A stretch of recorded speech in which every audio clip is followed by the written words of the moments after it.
Hello বন্ধুরা, আপনারা দেখছেন Bangla online tips YouTube channel. তো বন্ধুরা, আজকে আমরা একটা নতুন আপডেট নিয়ে চলে এসেছি, স্বাস্থ্য সাথী রিলেটেড আপডেট। স্বাস্থ্য সাথীতে যে অর্থোপেডিক অপারেশনগুলো বন্ধ করে দেওয়া হয়েছিল, সেই অপারেশনগুলো কিন্তু কিছু কিছু চালু হয়েছে এবং কিছু কিছু বন্ধ রয়েছে। কোন কোন অপারেশন আপনার স্বাস্থ্য সাথী কার্ড থেকে অর্থোপেডিকে করতে পারবেন এবং কোন কোন অপারেশনগুলো করতে পারবেন না, সেই নিয়ে বিস্তারিত জানাবো আজকে এই ভিডিওর মাধ্যমে। তো ভিডিওটা স্কিপ না করে প্রথম থেকে শেষ পর্যন্ত দেখতে থাকুন। আর আমাদের চ্যানেলে নতুন দর্শক হয়ে থাকলে চ্যানেলটি সাবস্ক্রাইব করে রাখবেন এবং পাশে থাকা বেল আইকনটি বাজিয়ে নোটিফিকেশন অল অপশনটি অন করতে ভুলবেন না। তো আসুন শুরু করি। তো সবার প্রথমে আপনারা স্বাস্থ্য সাথী gov.in অফিসিয়াল ওয়েবসাইটটা ওপেন করে নেবেন।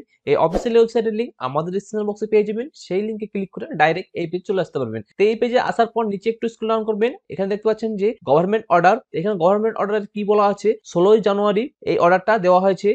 এটা আপনার যে গেট কিপিং যেগুলো করা আছে আর যেগুলো আপনার এমার্জেন্সি চালু হয়, সেগুলো আপনারা এই যে অর্ডারটা আছে সেই অর্ডারটা আপনারা ডাউনলোড করে নিতে পারেন। এখানে ক্লিক করবেন, ক্লিক করার পর অর্ডারটা কিন্তু ডাউনলোড হয়ে যাবে। তো অর্ডারটা ডাউনলোড হয়ে যাওয়ার পর আপনারা অর্ডারটাকে ওপেন করে নেবেন। ওপেন করে নেওয়ার পর এরকম ভাবে দেখবেন একটা ইন্টারফেস চলে আসবে আপনার অর্ডারের পিডিএফ কপিটা। তো এখানে 16/1/2024 এই নোটিশটা জারি করা হয়েছে এবং এই অর্ডারটা জারি করা হয়েছে। এখানে দেখতে পাচ্ছেন all emergency orthopaedic case can be perform in private hospital, মানে যেগুলো এমার্জেন্সি কেস আছে সেগুলো কিন্তু প্রাইভেট হসপিটালে করা যাবে। তার কি কি প্রয়োজন আছে, অর্থোপেডিক সার্জন এয়ার দি অ্যাভেলেবল রেজিস্টার প্র্যাকটিশিয়ান, মানে যারা অর্থোপেডিক সার্জন আছে তাদের প্র্যাকটিশিয়ান সার্টিফিকেট থাকতে হবে এবং পার্টিকুলার হসপিটাল আপলোড ইনফরমেশন থাকতে হবে স্বাস্থ্যসাথী পোর্টালে। তারপরে তার এখানে any accident case fracture of বোন অ্যাজ পার অ্যানাক্সার অন, মানে অ্যানাক্সার অন যেটা থাকবে সেই কেসগুলো আপনারা করতে পারবেন। তো সেই কেসগুলো আপনারা করতে গেলে আপনাকে অ্যাডমিট হতে হবে 48 ঘন্টার মধ্যে। আপনার পেশেন্টকে অ্যাডমিট করতে হবে। 48 ঘন্টা যদি পার হয়ে যায় সেই পেশেন্টকে কিন্তু আর অ্যাডমিট করা যাবে না। তো এখানে 48 ঘন্টার মধ্যে মানে ভেঙে যাওয়ার পর আপনার 48 ঘন্টার মধ্যে সেটা আপনার প্রাইভেট হসপিটালে ভর্তি করলে সেটা কার্ডের মাধ্যমে হয়ে যাবে।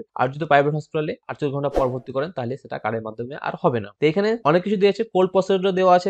এখানে কোল্ড প্রসিডিউর দেওয়া আছে under orthopaedics attach annexure on annexure 2, এগুলো আপনারা দেখে নিতে পারবেন। তো এখানে দেখতে পাচ্ছেন অ্যানাক্সার অনে বলা আছে যে এমার্জেন্সি প্রসিডিউর অর্থোপেডিক যে প্যাকেজগুলো আছে এই প্যাকেজের মধ্যে যদি আপনার হয় তাহলে আপনারা স্বাস্থ্যসাথী কার্ডের মধ্যে এমার্জেন্সিতে প্রাইভেট হসপিটালে অপারেশনটা করতে পারবেন। এই প্যাকেজগুলো আপনারা দেখে নেবেন। প্যাকেজগুলো টোটাল দেওয়া আছে 30টা। এই প্যাকেজটা 30টা প্যাকেজের মধ্যে আপনাকে এমার্জেন্সি আছে, এমার্জেন্সি গুলো আপনারা করতে পারবেন। তারপরে অ্যানাক্সার 2 তে বলা আছে যে কোল্ড অর্থোপেডিক প্রসিডিউর যেগুলো আছে, মানে যেগুলো পুরনো ভাঙা হয় সেগুলো কিন্তু আপনারা অ্যানাক্সার 2 এর মধ্যে থাকবে। সেগুলো আপনারা করতে গেলে আপনার আরো যে গাইডলাইন আছে সেই গাইডলাইন গুলো মানতে হবে। মানার পরে আপনারা এই অপারেশন গুলো স্বাস্থ্যসাথী কার্ডে প্রাইভেট হসপিটালে করাতে পারেন। তো এই পিডিএফ এর লিংক আমাদের ডেসক্রিপশন বক্সে দিয়ে দেবো। সেই লিংকে ক্লিক করে আপনারা দেখে নিতে পারবেন নিজেই যে কোন কোন অপারেশন গুলো আপনারা করতে পারবেন, কোন কোন অপারেশন গুলো আপনারা হসপিটালে করাতে হবে এবং কোন কোন অপারেশন আপনারা নার্সিং হোমে করাতে পারবেন, সেই নিয়ে বিস্তারিত জানালাম এই ভিডিওর মাধ্যমে। তো এই ছিল বন্ধুরা আজকের একটা ছোট আপডেট। ভিডিও যদি ভালো লাগে একটা লাইক করে দিবেন, বন্ধুর সঙ্গে শেয়ার করে তাদেরকে ইনফরমেশন দিতে চেষ্টা করবেন। পরবর্তী নেক্সট আপডেট পাওয়ার জন্য চ্যানেলটি সাবস্ক্রাইব করে রাখবেন এবং পাশে থাকা বেল আইকন বাজিয়ে নোটিফিকেশন অপশনটি অন করতে ভুলবেন না। তো দেখা হচ্ছে পরবর্তী নতুন একটা আপডেট নিয়ে। Thank you for watching.